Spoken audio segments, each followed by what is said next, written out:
Hi friends, welcome to SudhaSri kitchen. இப்போ நம்ம பார்த்துட்டு இருக்கிறது ஒரு இன்ஸ்டன்ட் தோசைங்க. நம்ம வீட்டில் இருக்கிற பொருளை வச்சு நிலக்கடலைலாம் சேர்த்து குழந்தைங்களுக்கு இப்படி சூடாக ஊற்றி தந்தோம்னா ரொம்ப ஆசையாக சாப்பிடுவாங்க. சாயங்காலம் ஸ்கூல் விட்டு வந்தோன்னே இந்த மாதிரி செஞ்சு கொடுக்கலாம். ரொம்ப டேஸ்ட்டாக இருக்கும். இது எப்படி செய்யுதுன்னு வீடியோக்குள்ளே போய் பார்க்கலாமா? இந்த இன்ஸ்டன்ட் தோசைக்கு கடலை மாவு 1 கப்பு, அரிசி மாவு 1/2 கப்பு, கார்ன்ஃப்ளவர் மாவு 1/4 கப்பு, மிளகாய் பொடி 1 ஸ்பூனு, தேவையான அளவுக்கு உப்பு. நம்ம சேர்த்து எல்லா பொருளையும் நல்லா கலந்து விட்டுக்கலாங்க. நம்ம வீட்டில் இருக்கிற பொருள் மட்டும்தான், ரொம்ப ஈஸியான மெத்தட் தாங்க இது. அடுத்து நமக்கு தேவையான அளவுக்கு தண்ணி ஊற்றிக்கலாம்.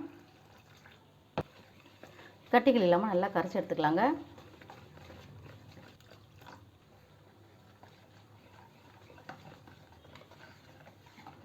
கட்டி இல்லாமல் நல்லா கரைச்சி எடுத்தாச்சுங்க. அடுத்தது இப்போ இது கூட வறுத்த நிலக்கடலை 1/4 கப் எடுத்துருக்கேங்க. இது தூளெல்லாம் ஊற்றிட்டு இந்த மாதிரி எடுத்துகிட்டு வந்திருக்கேன். இப்போ இதோட சேர்த்துக்கலாம். சேர்த்து நல்லா கலந்துக்கலாங்க. இப்போ இந்த பருப்புலாம் ஊறுறதுக்குள்ளே டக்கு டக்குன்னு நம்ம ஊற்றிடணும். குழந்தைங்க ஸ்கூல் விட்டு வரும்போது கூட இந்த மாதிரி ரெடியாக வச்சுருந்தோம்னா டக்குன்னு ஊற்றி கொடுக்கலாம். நல்லா அந்த பருப்புலாம் நல்லா சாப்பிடும்போது சூப்பராக இருக்கும். இப்போ ஒரு தோசைக்கல் அடுப்பில் வச்சுருக்கேங்க. இப்போ இதில் ஆயில் அப்ளை பண்ணிக்கலாம்.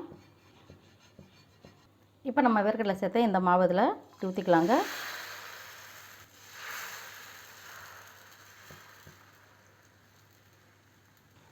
மேலே கொஞ்சம் வேர்க்கடலை தூவி விட்டுக்கலாம். எண்ணெய் சுற்றி ஊற்றிக்கலாம். 2 நிமிஷத்துக்கு மூடி வைக்கலாம். இப்போ திறந்து பார்க்கலாம். நம்ம தோசை அப்படியே திருப்பி போட்டுக்கலாங்க. நம்மளுடைய இன்ஸ்டண்ட்டான நிலக்கடலை தோசை ரெடி. இதே மாதிரி எல்லாத்தையும் சுற்றி எடுத்துகிட்டு வந்துடலாங்க.